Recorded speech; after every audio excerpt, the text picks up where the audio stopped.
بسم اللہ الرحمن الرحیم الصلاۃ والسلام علیک یا سیدی یا رسول اللہ وعلی آلک و اصحابک یا نور اللہ۔ درود پاک کی برکت و فضیلت کا ایک مشاہدہ سماعت فرمائیے۔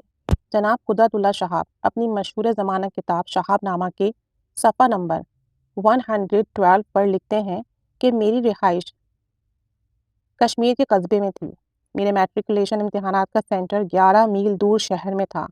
حسن اتفاق سے ہر روز 22 میل پیدل سفر کرنا پڑتا، جانے اور آنے کا ملا کر 22 میل کا سفر ہو جاتا۔ تو اس سفر کو کاٹنے کے لیے میرے پاس ایک نہایت ہی زبردست نسخہ ہاتھ آ گیا جس نے میری زندگی کی کایا پلٹ دی۔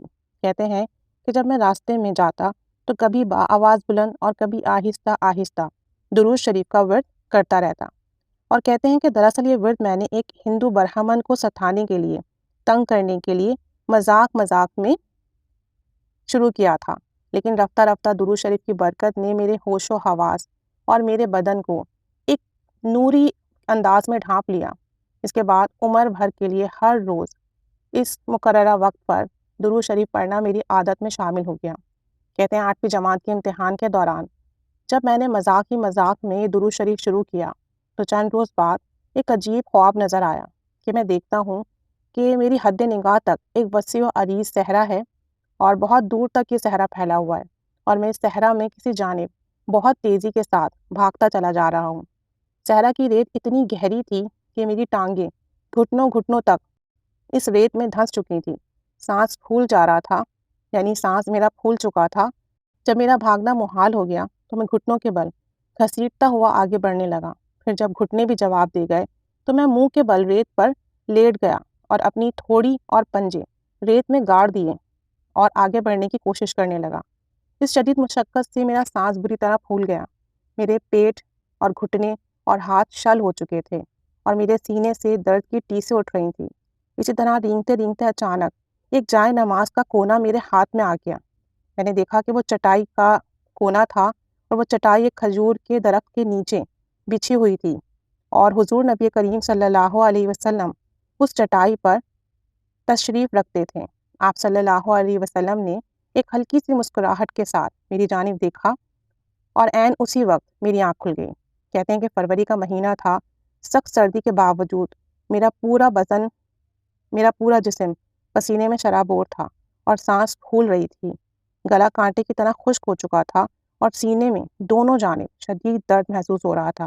یہ خواب دیکھ کر میں کچھ دیر کے لیے گم سمسا اپنے بستر پر لیٹا رہا۔ پھر مجھے بے اختیار رونا آ گیا۔ میرے رونے کی آواز سن کر میری والدہ محترمہ بھی جاگ اٹھیں اور میری چارپائی پر آ کر بیٹھیں اور مجھ سے بہت پیار سے پوچھا کہ کوئی خواب دیکھا ہے؟ میں نے کہا ہاں ماں جی، ایک عجیب سا خواب دیکھا ہے۔ ماں جی نے سونگنے کے انداز میں لمبے سانس لیے اور بگڑ کر بولی، کتنی بار کہا ہے کہ رات کو خوشبودار تیل نہ لگایا کرو، اب اگر ڈر نہ لگے تو اور کیا ہو، لیکن تم بات نہیں مانتے ہو۔ میں نے انہیں یقین دلایا کہ میں نے خوشبودار تیل نہیں لگایا اور جلدی اپنا تمام خواب انہیں سنا ڈالا۔ خواب سنتے ہی انہوں نے مجھے گلے سے لگایا اور بے اختیار رونے لگیں۔ ہم دونوں یوں ہی چپ چاپ بیٹھے روتے رہے۔ معلوم نہیں ہے خوشی کے آنسو تھے یا شکرانے کے، یا ضرب سے زیادہ عطا ہونے والی اس نعمت پر کہ اللہ تعالیٰ نے ہمیں نبی کریم صلی اللہ علیہ وسلم کی زیارت عطا فرمائی، اور خواب میں رسول کریم صلی اللہ علیہ وسلم کی جائے نماز کا کونا اپنے ہاتھ سے چھو لینے کے بعد مجھے یہ فکر دامن گیر ہوئی کہ اب اگر میں نے خود نماز کی ادائیگی نہ کی تو بیٹھے بٹھائے ملی ہوئی ایک عظیم نعمت کا کفران ہوگا۔ اور اس کے بعد میں نے جوں تو کر کے نماز ادا کرنے کی کوشش کی، لیکن سچ تو یہ ہے کہ میں اقیم الصلاۃ کا اصل حق ادا نہ کر سکا۔ یہ سب نبی کریم صلی اللہ علیہ وسلم پر درود و سلام پڑھنے کی برکت ہے کہ مذاق میں جو میں نے درود شریف پڑھنا شروع کیا تو اللہ تعالیٰ نے مجھے اس رستے پر ڈال دیا۔ ایک ایسی چیز جو کسی کو تنگ کرنے کے لیے شروع کی گئی، جس کی نیت کچھ اور تھی، لیکن درود پاک پڑھنے کا فیض جاری ہو گیا، اور وہ فیض ایسا جاری ہوا کہ نبی کریم صلی اللہ علیہ وسلم کا دیدار بھی ہو گیا، اور ساتھ اس درود پاک پر عمل کرنے کی ترکیب بھی ہاتھ آ گئی کہ سفر میں پڑھنا شروع کیا۔ 22 میل کا سفر درود پاک کا ساتھ، اور پھر رفتہ یہ درود شریف اس سفر کے ساتھ زندگی کے سفر کا حصہ بھی بن گیا۔ یہ سب اللہ تعالیٰ کی کرم نوازیاں ہیں۔ وہ جسے جب چاہے درود شریف کے راستے پر لے آئے، جس طرح چاہے لے آئے، جس نیت کے ساتھ لے آئے۔ شروعات ہو جاتی ہے ایک دفعہ تو پھر بس یہ سفر چلنا شروع ہوا، تو پھر زندگی کے آخری سانس تک بلکہ قیامت تک یہ سفر جاری و ساری رہتا ہے۔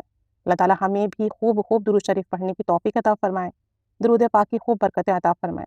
ہم نے جس حال میں بھی، جس طرح بھی، جس نیت سے بھی، جس کام و جس مقصد کے حساب سے درود شریف پڑھنا شروع کیا کہ اللہ تعالیٰ ہم پر ایسا کرم فرما دے کہ بس اب یہ مقصد جو ہے نا نبی کریم صلی اللہ علیہ وسلم کی محبت میں ڈھل جائے، اور ان کی محبت، ان کی قربت کے لیے، ان کی شفاعت کے لیے، اللہ کے حکم کی تعمیل کے لیے درود شریف پڑھنا شروع کر دیں، اور بس وہ ہمیں قبول و مقبول کر دے۔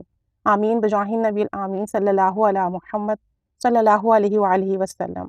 اللہم صلی علی محمد کما تحب و ترضی عنہ۔